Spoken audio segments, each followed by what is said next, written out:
meu marido, Diogo, morreu num trágico acidente de aviação há 5 anos. Todos os meses, eu dava aos meus sogros uma pensão de 500 euros. No dia em que saí de lhes entregar o dinheiro, a vizinha do rés do chão, a dona Odete, conhecida por ser meio caduca, agarrou-me com uma força surpreendente. O seu olhar brilhava com uma lucidez assustadora. Menina, não lhes des mais dinheiro. O Diogo não morreu. Vai ver as gravações das câmaras do elevador da noite passada. As portas do elevador fecharam-se silenciosamente diante de mim, como uma boca cansada que me cuspira no corredor vazio do 11. Ir o andar. A luz fria dos LEDs refletia-se nos azulejos brilhantes do chão, devolvendo uma imagem baça do meu vulto. Uma mulher de gabardina bege, com as mãos a apertar convulsivamente um envelope de papel pardo. Chamo-me Sofia. Tenho 32 anos. Sou viúva há 5 e mãe solteira, de uma menina de 6 anos. O ar do corredor cheirava a uma mistura persistente de lixívia, com o odor a refogado que escapava de alguma porta vizinha. Era um cheiro que eu conhecia demasiado bem, ao ponto de me provocar um espasmo involuntário no estômago sempre que o sentia. 5 anos inteiros. 60 meses. Uma vez por mês, sem falhar. No fundo do corredor, a porta blindada castanha do 11, Ero DTO, erguia-se em silêncio, incrustada na parede como uma lápide enorme e fria. A placa com o número da porta estava ligeiramente descolada num dos cantos. Há 5 anos que estava assim, e ninguém a colara de volta. Sempre que ali vinha, olhava inconscientemente para aquele pormenor. Respirei fundo, deixando que o cheiro a lixívia me invadisse a mente, e toquei a campainha. Trim, trim. Lá dentro, ouviram-se passos arrastados e calmos. Depois, o som metálico da fechadura a rodar. A porta abriu-se apenas uma fresta, revelando o rosto da minha sogra, Maria de Lourdes. Parecia usar sempre o mesmo casaco de malha roxo escuro, com o cabelo impecavelmente apanhado num coque apertado na nuca.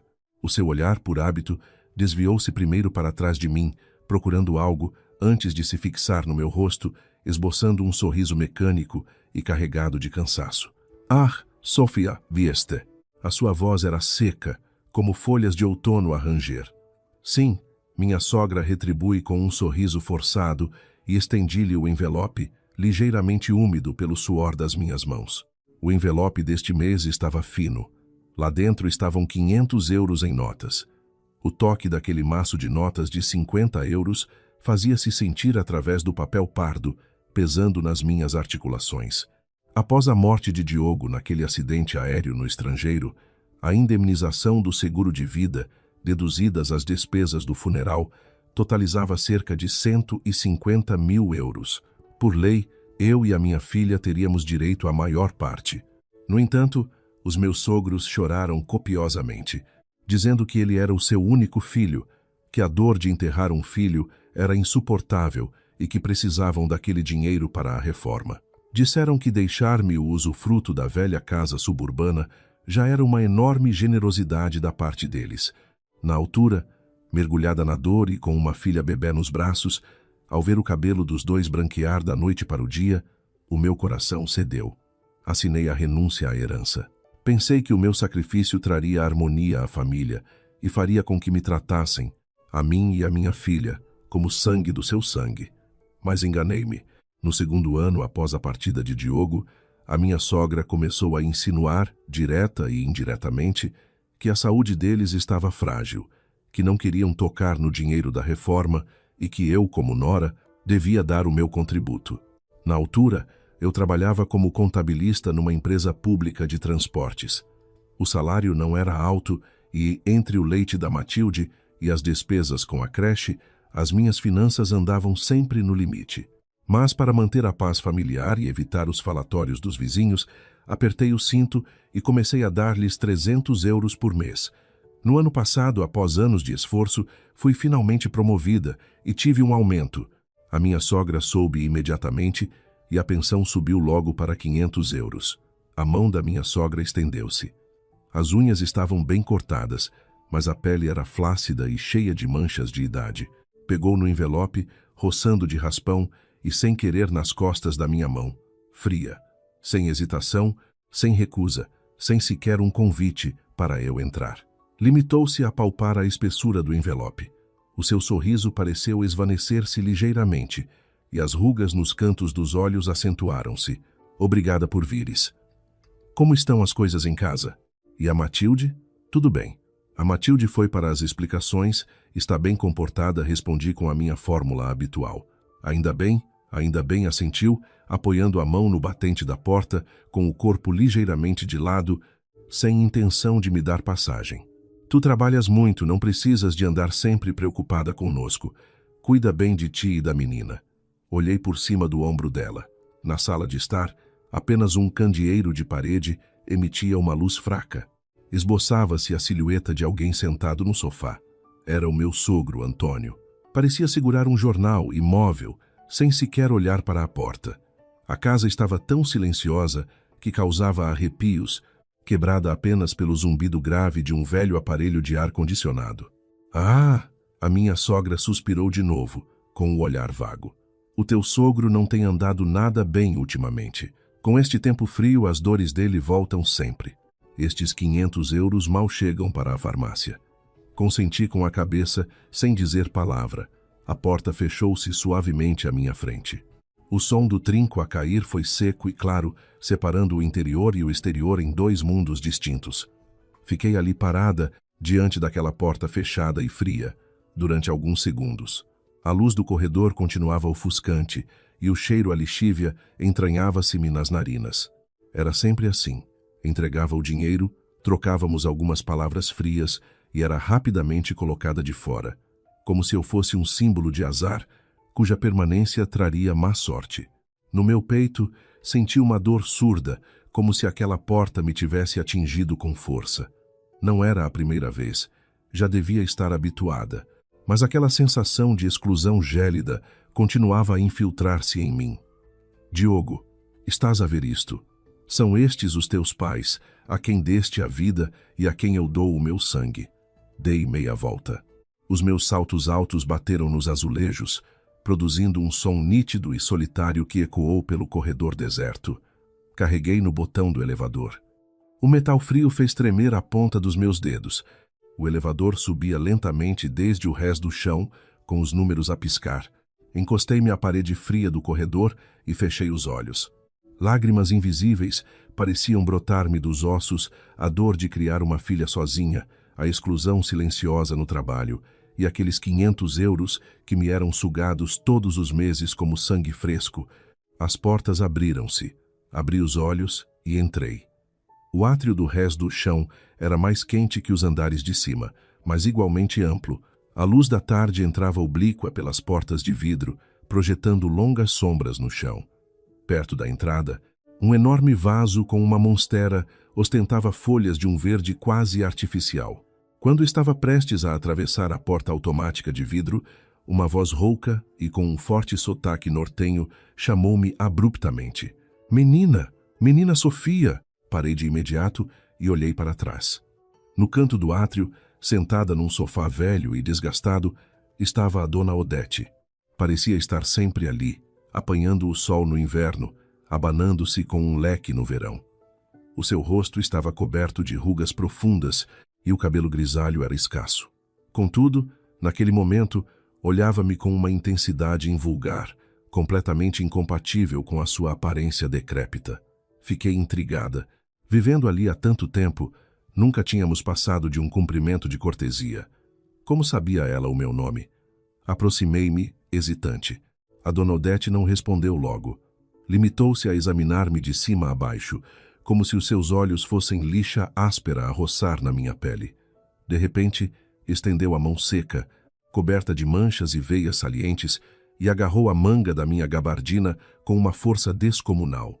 Menina, sussurrou, com os olhos turvos fixos nos meus, exalando aquele hálito típico dos idosos. Ouve o conselho desta velha. No próximo mês, não lhes dês mais dinheiro. A minha cabeça latejou. Por momentos, não percebi. Dona Odete, do que está a falar? Que dinheiro? Dos 500 euros que levas lá acima todos os meses, os dedos dela apertaram-se ainda mais, quase magoando-me o braço. Olhou de soslaio para o elevador e voltou a fixar-me, falando de forma rápida e ansiosa, com uma urgência alarmante. O Diogo não morreu.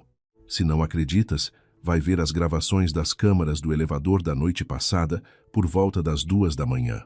Bum! Aquelas palavras caíram como um raio na minha mente. Fiquei completamente estupefacta. O meu sangue pareceu congelar naquele instante. Dona Odete, a senhora está a brincar comigo, não está? A minha voz saiu seca e fraca. Tentei soltar o braço, mas a minha mão tremia. A brincar? A velha soltou uma gargalhada sarcástica e estridente. Vivo neste prédio há 30 anos. Já vi de tudo. Aquela família de vigaristas aproximou-se ainda mais, reduzindo a voz a um mero sopro de ar. Mas cada palavra entrou nos meus ouvidos como um prego de gelo. Se queres mesmo saber a verdade, vai falar com a administração do condomínio e pede para ver as gravações de ontem, às 2 da manhã. O olhar dela não continha curiosidade nem desejo de fofoca. Era um aviso quase compassivo. Soltou-me o braço, como se aquelas palavras inacreditáveis nunca tivessem saído da sua boca. Saí dali a cambalear em direção à rua. A porta automática abriu-se e o barulho do trânsito envolveu-me. No entanto, sentia o corpo gélido. Sob o sol brilhante da tarde, parecia que tinha caído num poço de gelo. A última frase da Dona Odete entranhou-se no meu cérebro como uma serpente peçonhenta. O Diogo não morreu. Como seria possível? O corpo do Diogo não tinha sido resgatado após o acidente de aviação no estrangeiro? Os meus sogros não tinham ido lá pessoalmente para identificar os restos mortais. Um pensamento absurdo, mas aterrorizador, começou a ganhar forma na minha mente. Rapidamente, tentei afastar aquela ideia absurda. As minhas mãos estavam cobertas de suor frio. Abri a porta do carro, entrei e liguei o motor. Pelo espelho retrovisor, conseguia ver o prédio cinzento como um monstro adormecido no meio do caos urbano. No 11, Erou andar. A janela do 11, Erou DTO. Tinha as cortinas completamente fechadas, como um olho que nunca se abria. As palavras da Dona Odete eram como um espinho cravado no meu coração. Não conseguia arrancá-lo e qualquer toque doía. Passei a noite inteira a dar voltas na cama, revendo mentalmente aquele olhar aguçado e compassivo da velha. O Diogo não morreu. Como? Há 5 anos, naquele acidente que chocou o país, o nome dele estava impresso a preto no branco na lista de passageiros falecidos. A urna que os meus sogros trouxeram do estrangeiro estava depositada no jazigo de família, na aldeia natal deles, em Trás-os-Montes. Eu própria organizei o funeral e ainda me lembrava das lágrimas dos familiares e amigos. Mas, e se a Dona Odete estivesse a dizer a verdade? Uma vez semeada, a dúvida começou a crescer como uma trepadeira selvagem, apertando-me o peito até me faltar o ar. Comecei a recordar pormenores que antes tinha ignorado. Por exemplo, sempre que eu propunha ir a Trás-os-Montes prestar homenagem ao Diogo, os meus sogros arranjavam sempre desculpas, que a viagem era longa e cansativa, que a Matilde era muito pequena, que o que importava era a intenção. Outro pormenor: aquele cheiro constante a lixívia e desinfetante na casa deles. A minha sogra dizia que era para esterilizar o ambiente por causa das alergias do marido, mas o cheiro era tão intenso que parecia propositado, como se tentasse encobrir outra coisa. E o meu sogro, Antônio, sempre imóvel naquele canto escuro do sofá, como uma estátua de sal, quase sem falar comigo. Tudo o que eu antes atribuía às excentricidades da velhice e à dor da perda ganhava agora, sob o efeito das palavras da vizinha, uma coloração bizarra e sinistra.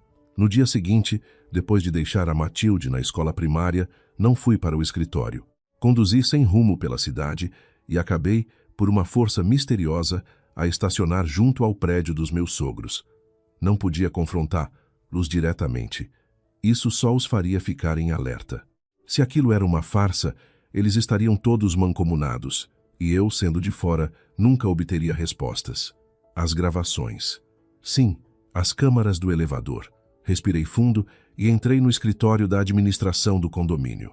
O gestor do condomínio era o Sr. Lima, um homem de meia idade, simpático e robusto. Ao ver-me entrar, cumprimentou-me calorosamente. Senhora Sofia, que surpresa tê-la por cá hoje.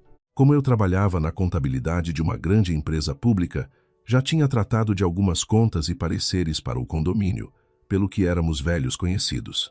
Olá, Sr. Lima. Desculpe incomodar. Esbocei um sorriso cansado, massageando as têmporas. No meu trabalho, estamos a fazer uma auditoria interna, e há um recibo das despesas de condomínio do ano passado que não bate certo com os nossos registros. Queria apenas confirmar os dados no vosso sistema, se for possível. Ora essa, com certeza que sim. Sem problema nenhum, respondeu o Sr. Lima, sem qualquer suspeita, abrindo imediatamente o computador. Vou já procurar isso. Fiquei de pé atrás dele, observando as suas mãos a mexer no teclado. O meu coração batia descompassado. Aqui tem, senhora Sofia. Os registros da sua empresa estão todos aqui. Pode verificar, disse ele, virando o ecrã para mim. Fingi analisar os números com atenção, enquanto os meus dedos se contraíam de nervosismo. Quando o telemóvel dele tocou e ele se afastou para atender e ir buscar um copo de água, aproveitei a oportunidade. Perguntei com naturalidade. Senhor Lima, como tem andado a segurança por aqui ultimamente? Ontem à noite pareceu-me ouvir uns barulhos estranhos no prédio. Fiquei um pouco assustada. A segurança está excelente. Não se preocupe, garantiu ele, batendo no peito. Temos câmaras a gravar 24 horas por dia, sem ângulos mortos. Ah, sim? As câmaras são assim tão boas? Fingi curiosidade. Podia mostrar-me? Só para ver as do lote 11, para ficar mais descansada. Bem, por norma, isso não é permitido, hesitou ele. Imediatamente, tirei da carteira um maço de charutos importados de alta qualidade que tinha comprado de prevenção e coloquei-o discretamente sobre a mesa, baixando a voz num tom quase suplicante. Senhor Lima, por favor, faça-me este favor. Sendo uma mulher sozinha com uma criança pequena, fico sempre com o coração nas mãos. Só queria ver 1 minuto da gravação de ontem à noite, por volta das 2 da manhã, no elevador do lote 11. Talvez pela minha palidez extrema, ou pelo olhar aterrorizado, ou talvez pelo maço de charutos, o Sr. Lima hesitou, mas acabou por aceder. Está bem, mas só um vislumbre rápido, sim? E, por favor, não comente isto com ninguém. Muito obrigada, de verdade. Ele mexeu no rato e acedeu às gravações do lote 11. O cursor foi arrastado precisamente para 02:00 da manhã. A minha respiração parou. No ecrã surgiu a cabine estreita do elevador que eu tão bem conhecia. A imagem era ligeiramente escura e com algum grão. Os segundos passavam no canto do ecrã. 02:00:00. As portas abriram-se. O elevador estava vazio. 02:00:30. Continuava vazio. O meu coração subiu-me à boca. Teria a dona Odete percebido mal? Estaria a mentir-me? Justamente quando estava prestes a perder as esperanças, às 02:01:10. As portas do elevador abriram-se novamente a partir do exterior. Um homem entrou. Trazia uns calções cinzentos de fato de treino largos, uma t-shirt interior branca e encardida. O cabelo estava oleoso e colado ao couro cabeludo. Na mão, trazia um saco de plástico com o logótipo de uma churrasqueira local de takeaway. Ele bocejou e, mesmo antes de as portas se fecharem, levantou a mão direita e, com o dedo mindinho, começou a coçar o nariz com desleixo. Bum! A minha mente ficou completamente em branco.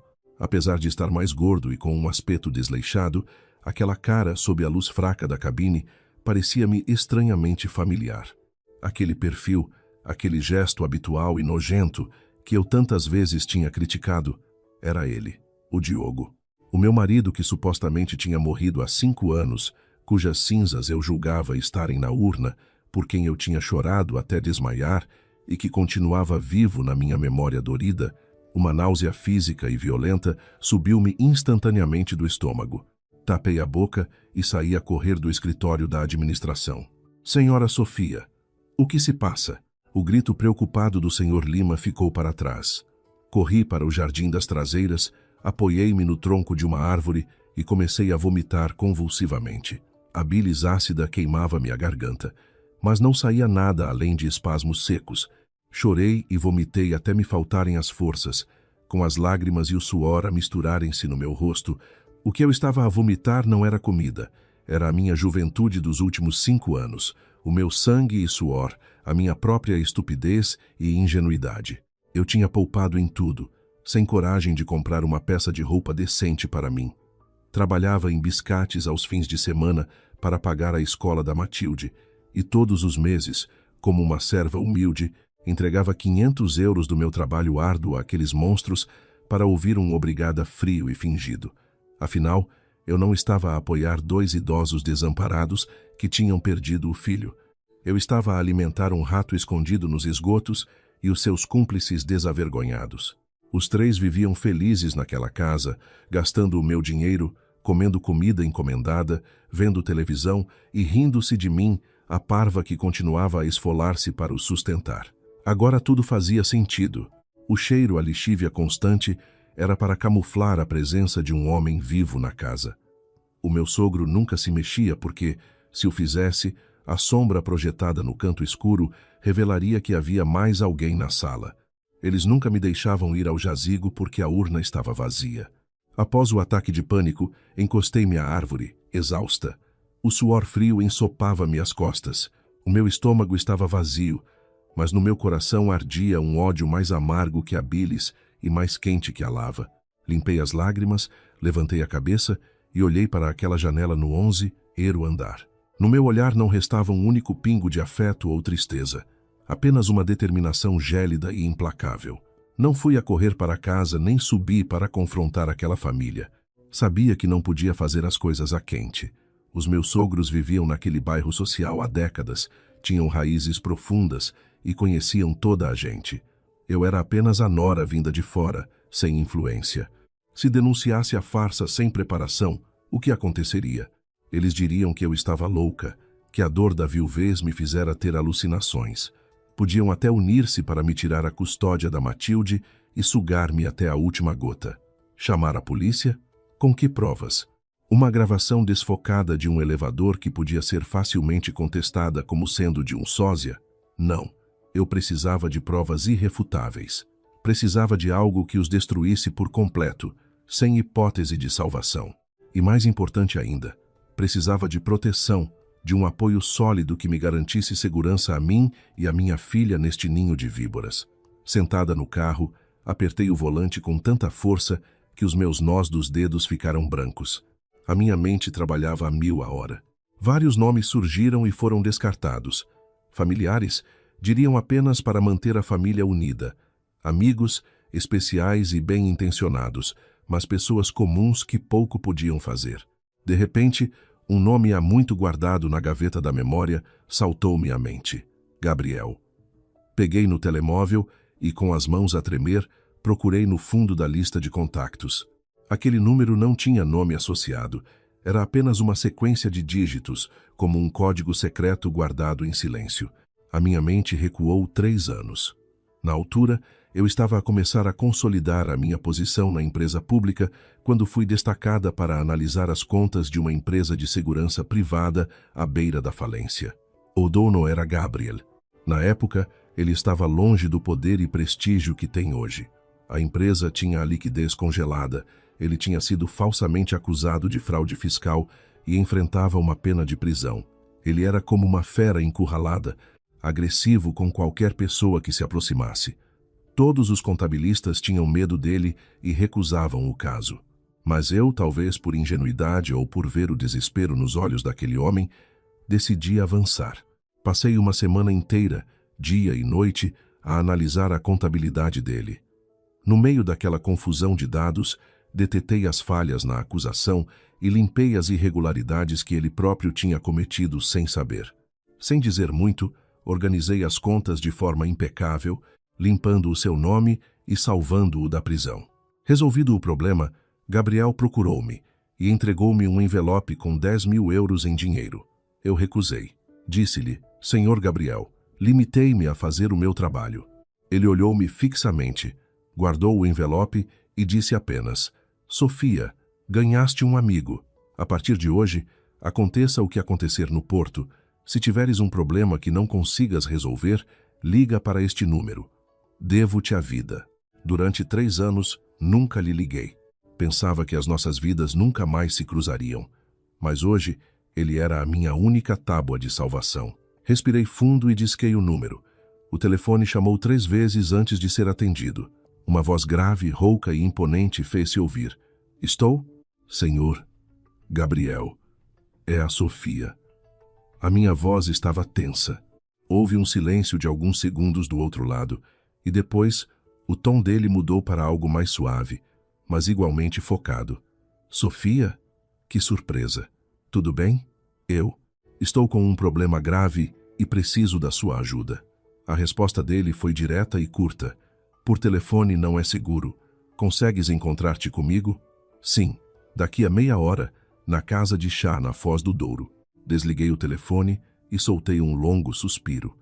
As minhas mãos continuavam frias de suor. Meia hora mais tarde, entrei na sala reservada da casa de chá. Gabriel já lá estava. Vestia uma camisa de linho escuro e descontraído e passava entre os dedos um terço de contas de madeira escura. Parecia ainda mais imponente e seguro de si do que há 3 anos, mas o seu olhar mantinha a mesma acutilância de sempre. Não me fez perguntas imediatas. Serviu-me uma chávena de chá e empurrou-a na minha direção. Conta-me, Sofia. Olhando para o fumo que subia da chávena, contei-lhe tudo o que se passara nos últimos 5 anos e o que tinha visto nas câmaras naquela manhã. Falei de forma calma, sem lágrimas ou histeria, mas quando descrevi o gesto do Diogo no elevador, a minha voz tremeu inevitavelmente. Gabriel ouviu em silêncio. O terço na sua mão parou de rodar. O seu rosto não demonstrava emoção, mas os seus olhos tornaram-se frios como o gelo. Quando terminei, instalou-se um silêncio pesado na sala. Finalmente, ele falou, com uma voz carregada de uma promessa perigosa. Que bela família de vigaristas! Olhou-me nos olhos. O que queres fazer, Sofia? Quero provas, respondi, fixando o olhar no dele. Quero que eles percam tudo o que têm. Quero que fiquem na miséria absoluta. Gabriel olhou para mim e assentiu com a cabeça, sem qualquer surpresa perante o meu desejo de vingança. Salvaste-me a vida uma vez. No Porto, tudo o que tu quiseres descobrir estará na tua mesa ainda hoje. Ele pegou no telemóvel e fez uma chamada curta. André, traz o equipamento à casa de chá na Foz. Agora. 10 minutos depois, um homem de constituição atlética entrou na sala com uma maleta metálica preta. Gabriel abriu-a, revelando vários dispositivos eletrônicos complexos. Retirou um pequeno objeto preto, menor do que uma unha, e entregou-mo. Isto é um microfone espião de última geração. Coloca-o num sítio escondido. Ele transmite áudio em tempo real diretamente para o teu telemóvel. Fez uma pausa e tirou um objeto em forma de caneta. E isto é uma câmara oculta. Será suficiente para o que precisas. Olhou para mim com um misto de preocupação. Sofia, esse tipo de gente não olha a meios. Tem cuidado. Lembra-te de que eu estou atrás de ti. Se o mundo desabar, eu seguro-o. Naquele momento, toda a angústia, medo e solidão acumulados em 5 anos pareceram encontrar uma saída. Os meus olhos umedeceram-se, mas forcei-me a conter as lágrimas. Ainda não era altura para chorar. Peguei nos 2 objetos e apertei-os na mão. O toque frio do metal deu-me uma força que nunca tinha sentido antes. Obrigada, Gabriel. A partir daquele dia, a Sofia submissa e paciente morreu. A mulher que restava era movida apenas pela sede de justiça e retribuição. Com o equipamento de Gabriel na mão, não agi de imediato. Passei um dia inteiro a forçar-me a manter a calma, analisando friamente os últimos 5 anos, como se fosse uma espectadora externa e traçando o guião para o que se seguia. Eu não queria apenas desmascará-los. Queria que fossem eles próprios a saltar para a armadilha que eu ia cavar, entregando de volta tudo o que me tinham roubado com juros. No dia seguinte, fui ao supermercado e comprei 2 lavagantes caros e marisco de qualidade. Com as compras na mão, bati novamente à porta do 11. Irudetô. Foi a minha sogra quem abriu. Ao ver o que eu trazia, o seu rosto demonstrou surpresa, rapidamente substituída por cobiça. Olá, Sofia. Minha querida, não precisavas de gastar tanto dinheiro com estas coisas caras, disse ela, enquanto me tirava habilmente os sacos das mãos, agindo como se eu fosse uma serva a trazer-lhe oferendas. Ah, minha sogra, recebi um prêmio no trabalho e pensei que há muito tempo que não comíamos marisco de qualidade. Achei que seria bom para si, e para o meu sogro, respondi com um sorriso dócil, como se os acontecimentos do dia anterior tivessem sido apenas um pesadelo. Que nora tão dedicada! A velha sorriu de orelha a orelha e, contra todos os hábitos, convidou-me a entrar e serviu-me um copo de água.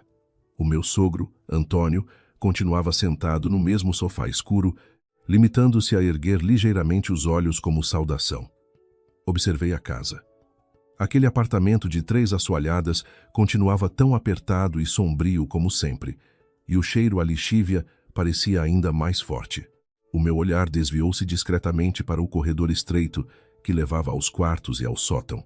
Era ali que o meu falecido marido se escondia. Sentei-me à mesa com o copo de água, acariciando distraidamente a superfície fria da madeira. De repente, baixei a cabeça, cobri o rosto com as mãos e comecei a soluçar baixinho. Sofia, o que foi? O que se passa? A minha sogra apercebeu-se e aproximou-se. Levantei o rosto banhado em lágrimas, com um olhar desolado. Minha sogra. Ontem à noite sonhei com o Diogo. O quê? O rosto dela empalideceu por momentos, mas recuperou rapidamente o controlo, dando-me palmadinhas nas costas. Oh, minha filha, tens estado a pensar muito nele. Já passaram 5 anos, tens de seguir em frente. Mas no sonho, ele aparecia coberto de sangue ao lado da minha cama. Dizia que tinha frio, que tinha fome no outro mundo e que nós não estávamos a cuidar bem dele. Chorei copiosamente, encarnando perfeitamente o papel da viúva angustiada e cheia de culpas. Os rostos dos meus sogros tornaram-se visivelmente desconfortáveis. Enquanto chorava, observava-os pelo canto do olho. O olhar da minha sogra vacilava. E a mão do meu sogro a segurar o jornal tremeu ligeiramente. O isco estava lançado. No sonho, ele pedia-me para lhe fazer uma homenagem, para acender velas e mandar rezar uma missa por ele. Solucei, retirando da carteira um envelope muito mais grosso do que o habitual, colocando-o sobre a mesa diante da minha sogra. Isto são 1.000 euros do meu prêmio de produtividade. Por favor, comprem coisas boas para a memória dele e mandem rezar uma missa especial. Não quero que ele sofra no outro mundo. Ao ver o envelope volumoso, a última réstia de desconfiança nos olhos dos meus sogros desfez-se por completo. A ganância era o maior ponto fraco deles. A minha sogra apoderou-se rapidamente do envelope e a sua fingida tristeza deu lugar a uma comoção artificial. Minha querida, que bom coração o teu. Fica descansada, vou tratar de tudo da melhor maneira possível. Durante o almoço, usei a desculpa de ir à cozinha ajudar e, aproveitando um momento de distração deles, colei o pequeno microfone espião na parte inferior da mesa da sala de jantar, num sítio completamente invisível a olho nu. Comi sem qualquer apetite, mantendo sempre a expressão de tristeza e submissão. Ao sair, a minha sogra, surpreendentemente, acompanhou-me até a porta e pegou-me nas mãos com carinho fingido. Sofia, se precisares de alguma coisa, fala comigo. Somos uma família. Baixei a cabeça, fingindo-me comovida, enquanto sorria interiormente de escárnio. Família. Em breve vão ver que tipo de família somos. Assim que entrei no carro, coloquei os auscultadores e liguei a aplicação no telemóvel. Ao início, ouvia-se apenas o barulho dos talheres e da televisão. Cerca de meia hora depois, ouviram-se passos rápidos no corredor. A seguir, uma voz masculina, arrastada e fanhosa, ecoou nos meus ouvidos como uma lâmina enferrujada a rasgar-me a alma. Mãe, a parva já se foi? Era a voz do Diogo. Conheceria aquela voz mesmo que fosse do além. Já foi. Meu filho respondeu a minha sogra, com uma excitação mal contida. Diogo, vem comer o lavagante que ela trouxe. E olha, trouxe mais dinheiro. A sério? A voz do Diogo parecia deliciada. Sim, trouxe 1.000 euros. Disse que sonhou contigo e que era para a missa. Vê lá tu o quão estúpida ela é. Passaram 5 anos e ainda anda a chorar por ti.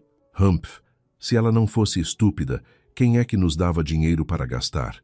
Ouviu-se o som dele a mastigar. Aquela gaja só precisa de rédea curta. Se lhe damos demasiada confiança, ela monta-se em cima de nós. Temos de a fazer sentir sempre culpada. Só assim é que ela abre a carteira sem bufar. Pois é a voz do meu sogro Antônio, sempre tão silencioso. Fez-se ouvir. E quando a Matilde for maior, Diz-lhe para não a meter nessas explicações e atividades caras. Uma rapariga não precisa de estudar tanto. É melhor poupar esse dinheiro para comprar um carro novo para o nosso Diogo. As palavras daquela família ecoavam no meu ouvido como uma praga maldita. Apertei o volante com tanta força que as minhas unhas quase furaram a pele.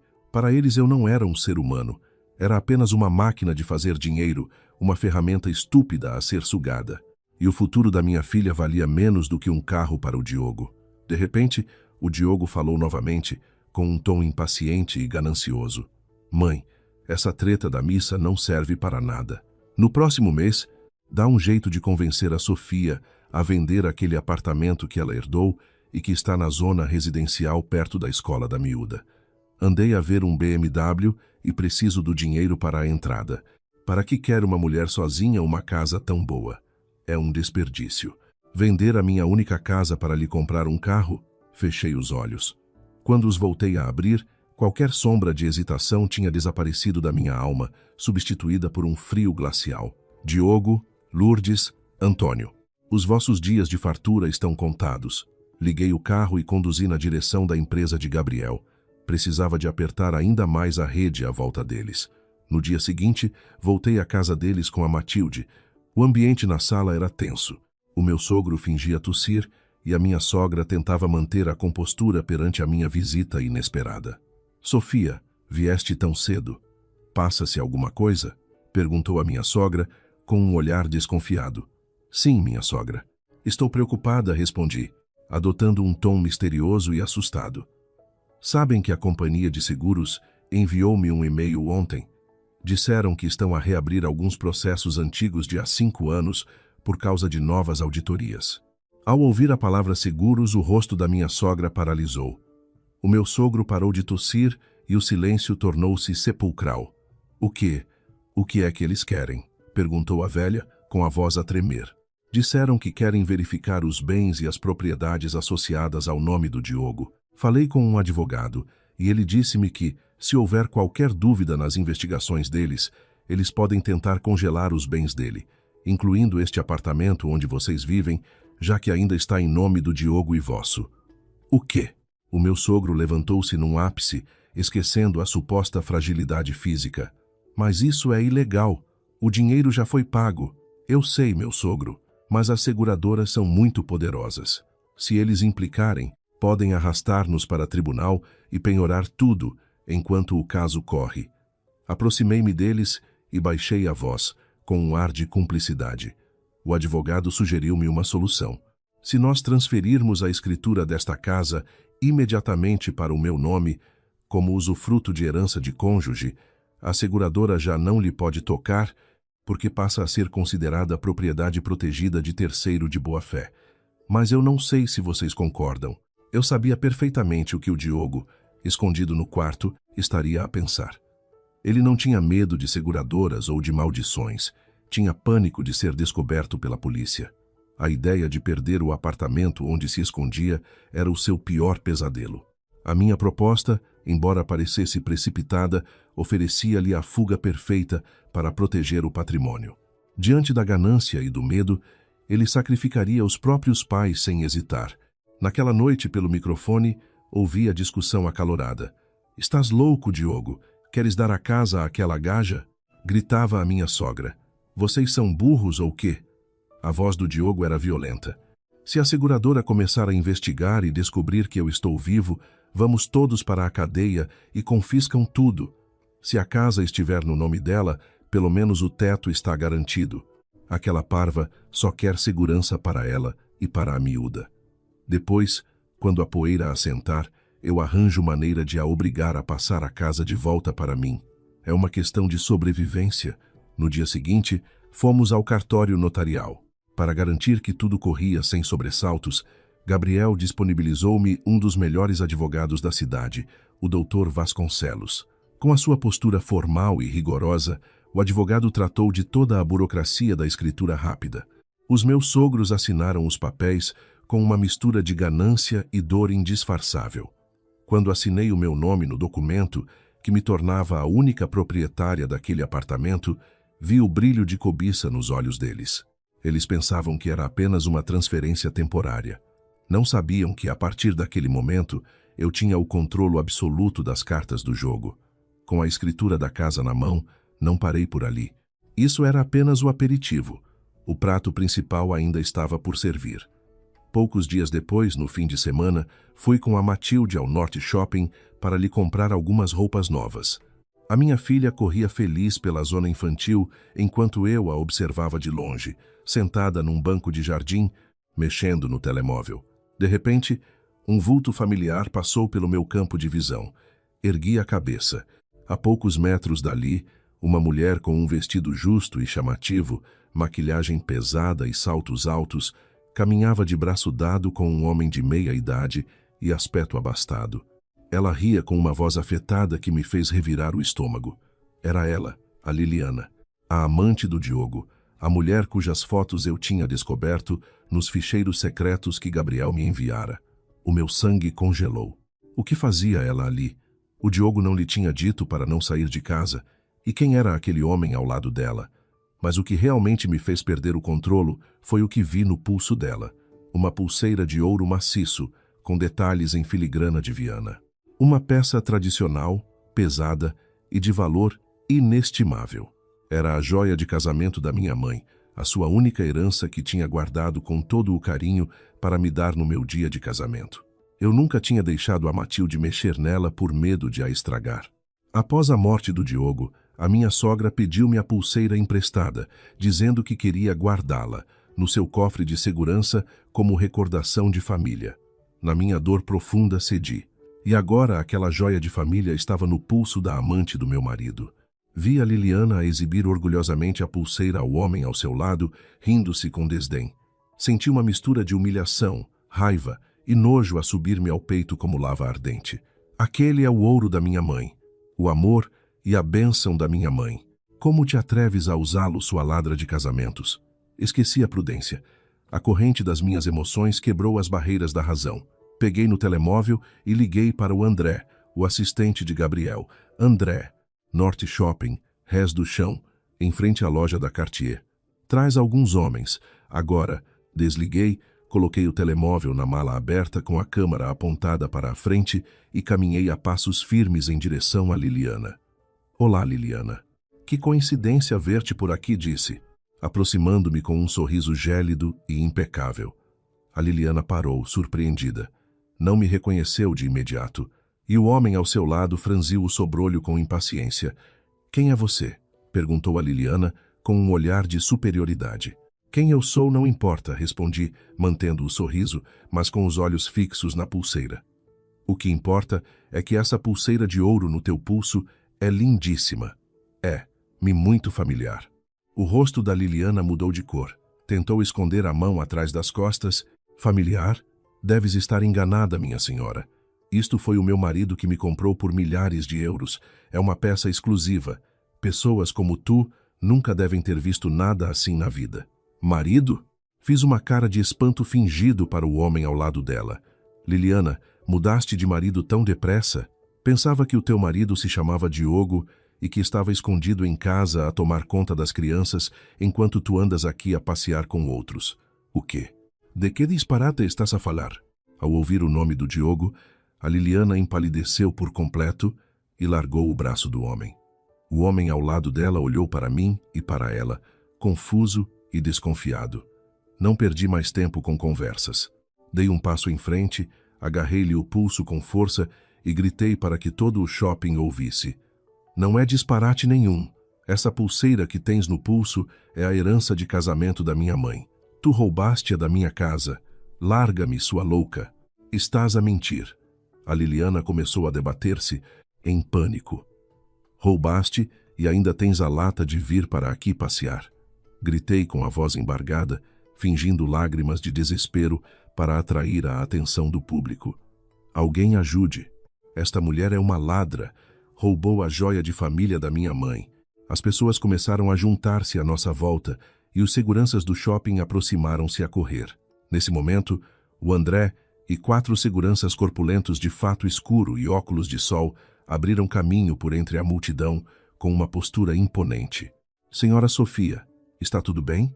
Perguntou o André com respeito, fazendo sinal aos seus homens para imobilizarem a Liliana, que continuava a gritar e a espernear. O homem que a acompanhava, ao ver aquele aparato, ficou branco de medo e afastou-se sem dizer uma palavra. Aproximei-me da Liliana e, perante o olhar estupefacto de todos, desferi-lhe uma bofetada estrondosa na cara.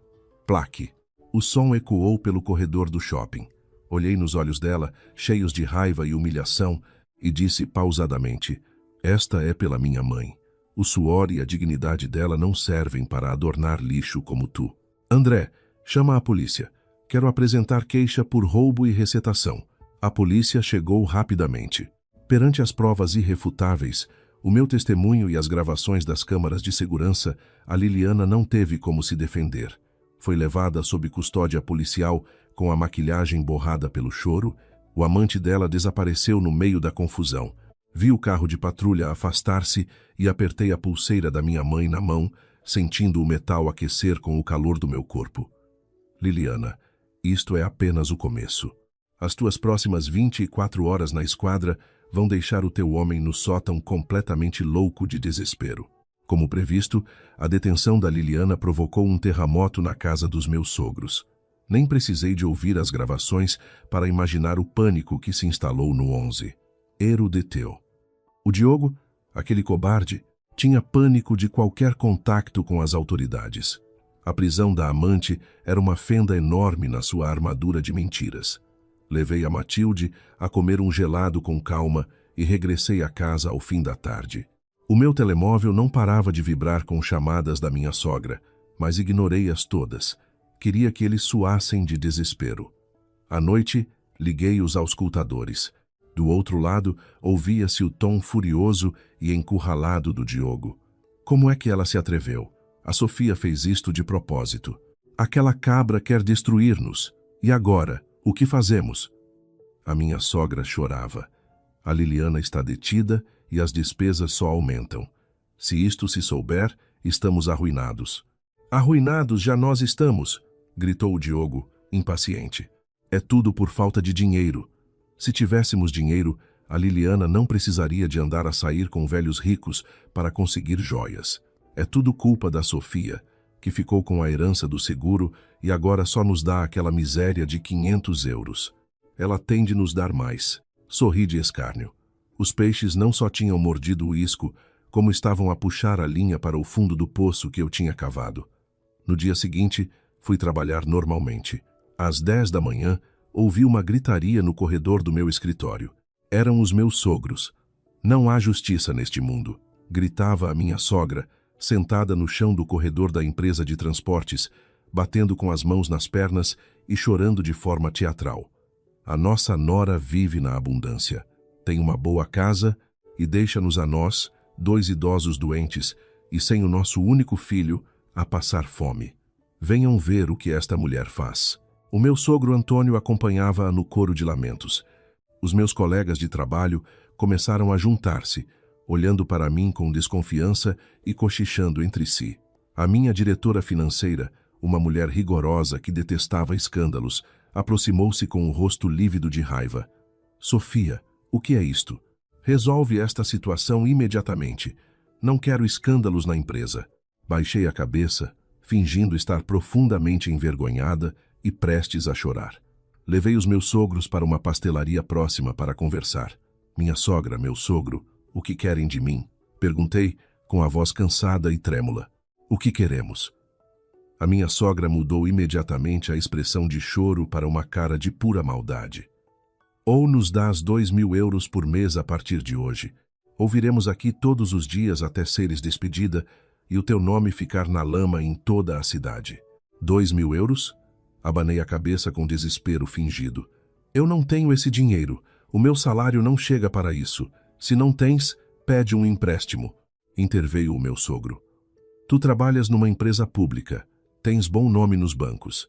Pede um crédito rápido online no teu telemóvel e dá-nos o dinheiro de uma vez. 20.000 euros chegam. Crédito rápido online. Era exatamente a frase que eu queria ouvir. Um crédito rápido? Mostrei pânico, mas os juros dessas empresas são altíssimos. Eu nunca conseguiria pagar isso. Isso é problema teu, retorquiu a velha. Se hoje não tivermos o dinheiro, não saímos daqui. Olhei para os rostos gananciosos deles e desativei a última réstia de piedade que restava no meu coração. Está bem, eu peço o empréstimo, disse, fingindo capitular com humilhação. Mas o meu nome já não tem margem de crédito por causa do empréstimo do meu carro. Se querem o dinheiro, deem-me os vossos cartões de cidadão. Eu faço o pedido em vosso nome, com os vossos dados, e depois comprometo-me a transferir as prestações para a vossa conta para vocês pagarem. Os dois entreolharam-se, hesitantes. O que foi? Tem medo que eu não pague? Usei a psicologia inversa. Podem ficar descansados. Eu assino um documento de compromisso escrito à mão se quiserem, mas sem os vossos dados não há dinheiro para ninguém hoje. A ganância falou mais alto do que a prudência. Entregaram-me os cartões de cidadão. Peguei nos documentos e abri uma aplicação no telemóvel que tinha um ícone dourado, semelhante a tantas outras plataformas de créditos rápidos fáceis na internet. Mas aquela aplicação tinha uma particularidade. Pertencia a uma rede de financiamento controlado por Hugo Lobo, um conhecido agiota da cidade que trabalhava sob a influência indireta de Gabriel. Introduzi os dados dos meus sogros e solicitei um crédito de 20.000 euros. 20.000 euros. Dá para as vossas despesas imediatas e para o vosso filho no outro mundo, disse com ironia. Em poucos minutos, a aprovação automática foi concluída e o dinheiro foi transferido para a conta associada ao cartão do meu sogro. Mostrei-lhes a mensagem de confirmação no ecrã. Vi os dois engolirem em seco perante a facilidade com que tinham conseguido aquela quantia. O dinheiro está do vosso lado. Agora, por favor, deixem-me em paz. Levantei-me e saí sem olhar para trás. Eles pensavam que tinham ganho. Pensavam que tinham extorquido mais 20.000 euros à nora estúpida. Não sabiam que aquele contrato de crédito rápido não era uma mina de ouro, mas sim um bilhete sem retorno para o inferno. Os juros daquela rede de agiotagem multiplicavam-se de forma assustadora e o Hugo Lobo não era conhecido pela sua paciência com devedores. Com os 20.000 euros na conta, a casa dos meus sogros transformou-se num cenário de festa. Através do microfone, ouvi o som de garrafas a abrir e gargalhadas estridentes. Eu não disse? A Sofia é uma fraca. Bastou apertar um bocadinho e ela cedeu logo. Vangloriava-se o Diogo. Com isto já consigo dar a entrada para o BMW. Diogo, não gastes tudo no carro, alertou a minha sogra. Também temos de tirar a Liliana da prisão e pagar o advogado. Ela diz que está grávida outra vez. Grávida? A voz do Diogo e do meu sogro soou com surpresa e alegria. Mais um rapaz para a família? Excelente. Grávida de novo. Que boa notícia. Esse novo rebento seria o último prego no caixão daquela família disfuncional. No entanto, a harmonia durou pouco. Assim que a Liliana saiu sob fiança, a guerra pelo dinheiro começou no seio da família. Com a gravidez como trunfo, a Liliana exigia luxos e compensações pela humilhação que sofrera no shopping, enquanto os meus sogros queriam guardar o dinheiro para o futuro neto. As discussões diárias eram violentas, com gritos, pratos partidos e insultos constantes que eu ouvia deliciada todas as noites, bebendo um copo de vinho na tranquilidade do meu novo lar. Mas o verdadeiro teste chegou um mês depois. A primeira prestação do crédito rápido venceu e os avisos de cobrança começaram a cair no telemóvel do meu sogro Antônio. Como eles ignoraram as mensagens, o Hugo Lobo enviou os seus cobradores. Nesse dia, tirei a tarde de folga e estacionei o meu carro a uma distância segura do prédio dos meus sogros. Com uns binóculos de precisão que o André me tinha emprestado, observei o que se passava no 11, Ero andar.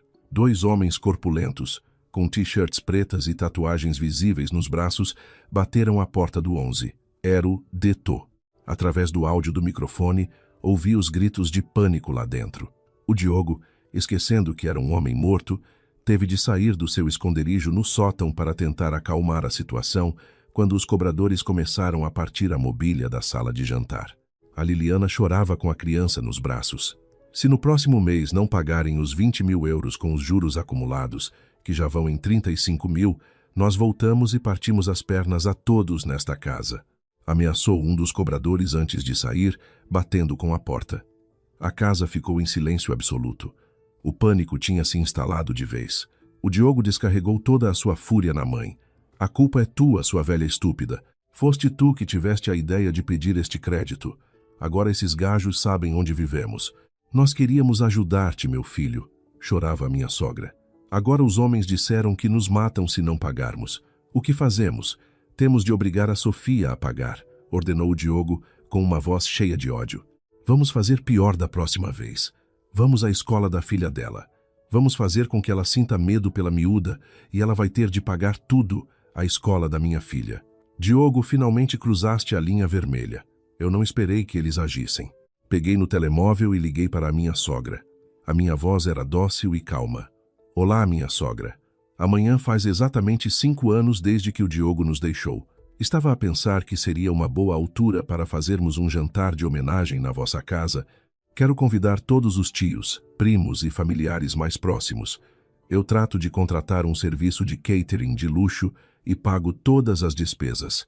Acho que seria bom para limparmos o ambiente e estarmos todos juntos neste dia tão especial. O que acha? Houve um silêncio tenso do outro lado da linha. Eles estavam encurralados com as dívidas e viram naquele jantar de família a oportunidade perfeita para me pressionar publicamente diante de todos os familiares para que eu pagasse a dívida ao Hugo Lobo. Está bem, Sofia, respondeu a voz rouca do Diogo, que tinha tirado o telemóvel da mão da mãe. Fazemos como tu queres. Amanhã, às 7 da tarde, esperamos por ti e pelos convidados. Combinado. Até amanhã. Desliguei o telefone e esbocei um sorriso implacável. Diogo, o banquete de amanhã será a vossa última ceia. Eu não ia convidar apenas a família. Ia trazer convidados muito especiais. O Hugo Lobo, os inspetores da Companhia de Seguros e os agentes da PSP, Polícia de Segurança Pública. No dia seguinte, ao fim da tarde, o movimento no prédio do 11, ERO-DT, era invulgar. Várias carrinhas de um prestigiado serviço de catering do Porto estacionaram à porta do edifício. Funcionários com fardas impecáveis começaram a subir com tabuleiros de comida requintada e garrafas de vinho caro. Pouco depois, os familiares tios, tias, primos e vizinhos mais próximos começaram a chegar, impressionados com aquele luxo inesperado para uma homenagem fúnebre. Os meus sogros recebiam as pessoas com sorrisos amarelos e nervosos, enquanto o Diogo, a Liliana e os filhos se escondiam apressadamente num roupeiro embutido no quarto principal, cujo espaço era extremamente exíguo. Pelo microfone, ouvia o choro abafado das crianças e as ameaças sussurradas do Diogo para que se calassem. Às 18h50, um carro de patrulha descaracterizado da polícia e uma carrinha da seguradora estacionaram discretamente nas traseiras do prédio. O Gabriel e o André também já estavam posicionados no corredor do 11, ir o andar com os seus homens. Peguei na mão da Matilde e saí do elevador. Ela usava um vestido azul claro e parecia uma princesa, sem fazer ideia de que estava prestes a assistir ao triunfo da justiça. Entramos no apartamento. Ao ver-me, a sala cheia de familiares silenciou-se. Olá, Sofia, querida. A minha sogra adiantou-se com um sorriso tenso. Que bom que vieste. Olhem todos. Foi a Sofia que preparou tudo isto para o nosso Diogo. Não lhe respondi. Caminhei até ao centro da sala. Olhei para todos os presentes e limpei a garganta, falando num tom claro que ecoou por todo o espaço. Boa tarde a todos os familiares e amigos. Agradeço a vossa presença hoje, no dia em que assinalamos os 5 anos da suposta partida do meu marido, Diogo.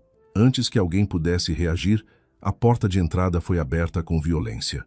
O André e os homens de Gabriel entraram, seguidos por 2 agentes da PSP fardados e um inspetor da seguradora Fidelidade. A sala entrou em pânico. Os familiares recuaram assustados. O que é isto? Gritou o meu sogro, a tremer. Quem são estes senhores? Isto é uma casa de família. Somos da Polícia de Segurança Pública, disse um dos agentes, exibindo a identificação. Temos um mandado de busca e detenção para Diogo, Maria de Lourdes e Antônio por suspeita de fraude qualificada, burla tributária e falsificação de documentos públicos. O quê? O Diogo morreu há 5 anos, gritou uma das tias presentes, incrédula. Morreu? Dei um passo em frente e liguei o meu telemóvel à televisão de ecrã plano da sala, de estar através do sistema sem fios. Vamos ver o que o Diogo tem a dizer sobre isso. No ecrã, começou a reproduzir-se o áudio gravado na mesa da sala de jantar. Fui eu que planeei a fraude do seguro para pagar as minhas dívidas de jogo. Tive de me fingir de morto durante 5 anos e viver neste sótão como um rato.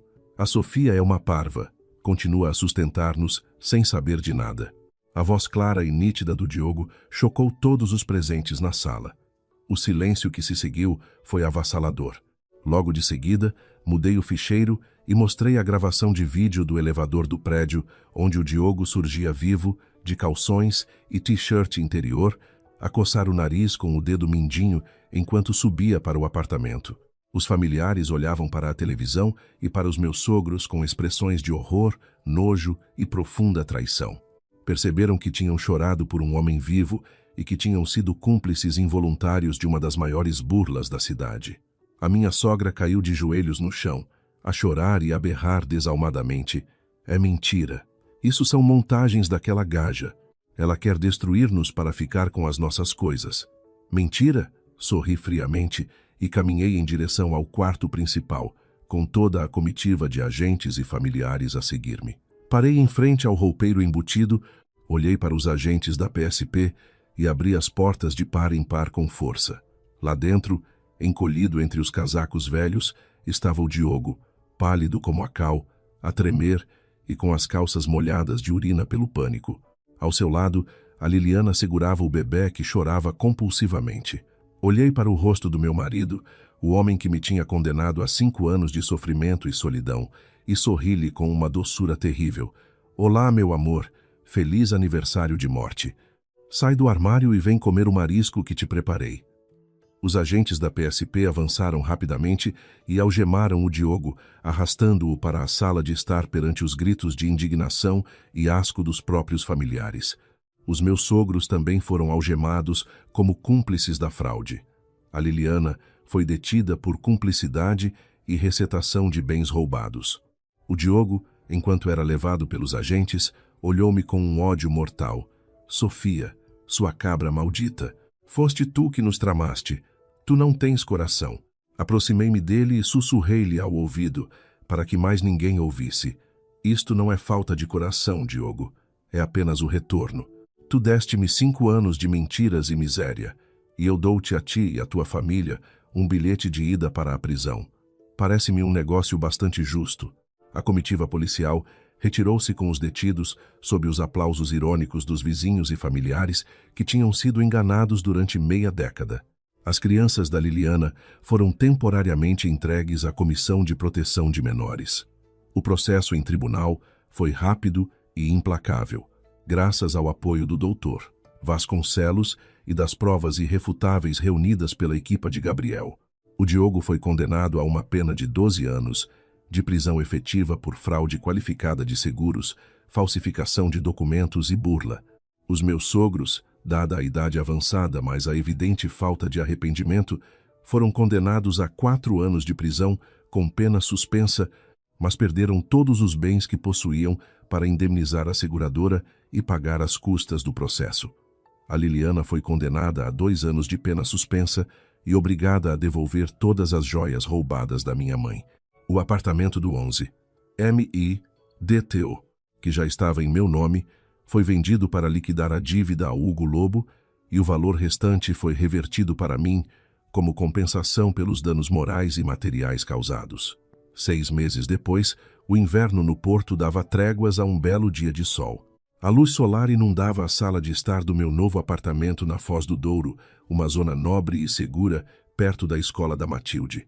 Tinha sido promovida a diretora financeira da empresa e, com o dinheiro da venda do apartamento e as indemnizações recebidas, consegui construir uma vida confortável e digna para mim e para a minha filha. O Gabriel estava sentado comigo na varanda, bebendo um café enquanto víamos a Matilde brincar no jardim do condomínio. "Ouviste as últimas novidades daquela gente?" perguntou o Gabriel, com um tom calmo. "Não, nem quero saber", respondi, saboreando o café. "O Antônio e a Maria de Lourdes perderam tudo. Estão agora a viver num quarto social nos arredores e a receber apoio da caridade para comer. A Liliana voltou para o trabalho na noite e perdeu a guarda dos filhos para uma instituição de acolhimento. Consenti com a cabeça, sem qualquer sentimento de pena ou alegria. O destino deles já não fazia parte do meu mundo. Eles tinham sido apenas um pesadelo do qual eu tinha finalmente acordado. E tu, Sofia? Gabriel olhou para mim com uma suavidade invulgar no seu olhar firme. O que vais fazer agora? Olhei para o mar ao longe, azul e brilhante sob o sol do norte, e depois para o sorriso puro da minha filha que corria pelo relvado. Agora, vou simplesmente viver a minha vida com a minha filha, em paz. E isso era mais do que suficiente. Sem parasitas a sugar-me a energia, sem mentiras a sufocar-me o peito, eu tinha finalmente reconstruído o meu próprio império a partir das cinzas do passado. O sol brilhava como nunca, e o futuro era todo meu.